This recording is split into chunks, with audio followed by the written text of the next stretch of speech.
नमस्कार दोस्तों, कैसे हैं आप। मैं आपका मित्र विजय परिहार। आइए जानते हैं एक महत्वपूर्ण जानकारी। जब आपकी संपत्ति पे अवैध कब्जा हो जाए या आपके घर दुकान पे कोई अवैध कब्जा कर ले तो क्या है आपके पास कानूनी उपाय। ऐसी समस्या में आप क्या कर सकते हैं, आइए जानते हैं इसके बारे में। भारतीय संविधान में मौलिक अधिकारों का वर्णन भाग 3 में आर्टिकल 12 से आर्टिकल 35 तक किया गया है। मूल संविधान में 7 प्रकार के मौलिक अधिकारों का वर्णन था।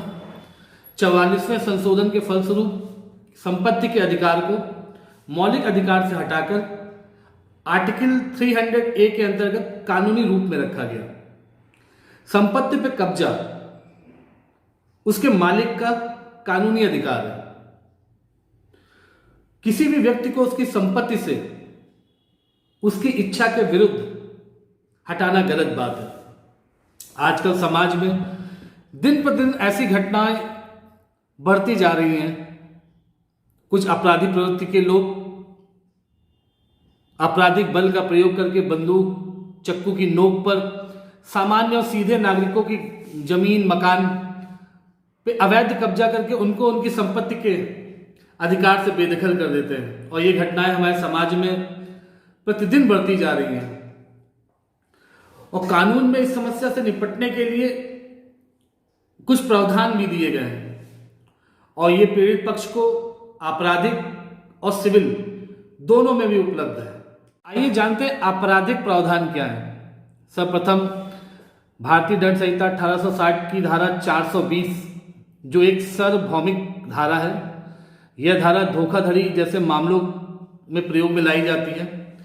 यदि कोई व्यक्ति धोखाधड़ी या बलपूर्वक किसी व्यक्ति की संपत्ति पर अवैध कब्जा करता है तो इस धारा के अंतर्गत सजा के प्रावधान हैं और पुलिस द्वारा इस धारा के अंतर्गत कार्रवाई की जा सकती है, जिसमें 7 वर्ष तक की सजा या जुर्माना से दंडित किए जाने का प्रावधान आईपीसी की धारा 420 के अंतर्गत दिया गया है।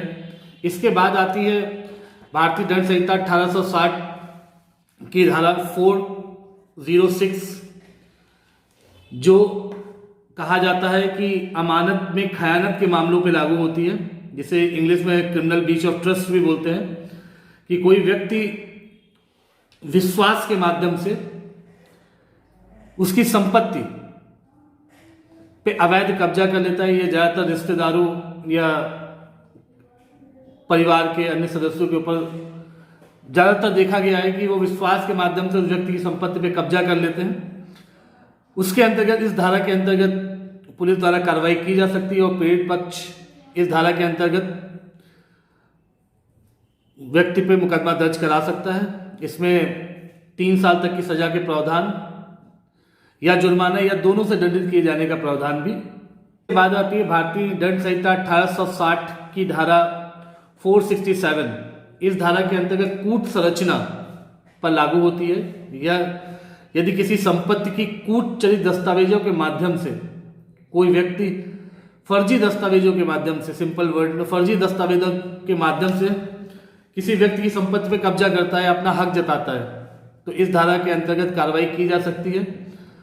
10 साल तक की सजा या जुर्माना या फिर दोनों से दंडित किए जाने का प्रावधान इसमें है। इसके बाद आते हैं सिविल प्रावधान। ऐसी समस्या में कौन से हमारे पास सिविल प्रावधान उपलब्ध है।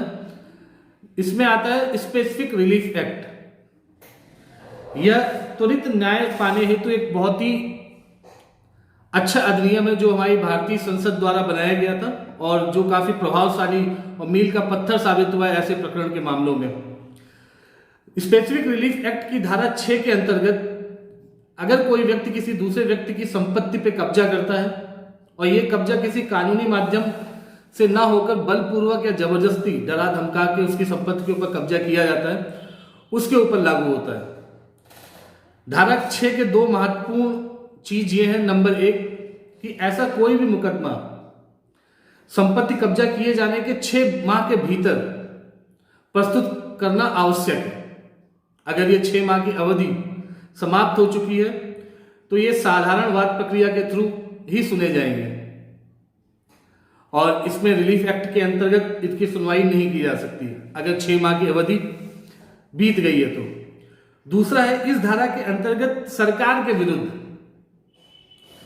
कोई दावा प्रस्तुत नहीं किया जा सकता। यह कानून केवल नागरिकों को एक दूसरे के प्रति संरक्षण प्रदान करते हैं और इसमें पीड़ित पक्ष को शीघ्र न्याय दिलाने का प्रावधान किया जाता है। ये थे हमारे कानूनी उपाय। अगर कोई आपकी संपत्ति या कोई जमीन, खेती इस पे आपकी कब्जा करता है तो आप इस माध्यम से उस पर कार्रवाई कर सकते हैं। और प्रथम जिम्मेदारी तो हम सबकी अपनी होती है कि ऐसी कोई भी संपत्ति, उसकी देखभाल हमें करते रहनी चाहिए, उसको बिना देखभाल के नहीं छोड़ना चाहिए काफी लंबे समय तक, फिर बाद में पता चले कि उस पर किसी व्यक्ति के द्वारा कब्जा कर लिया गया है।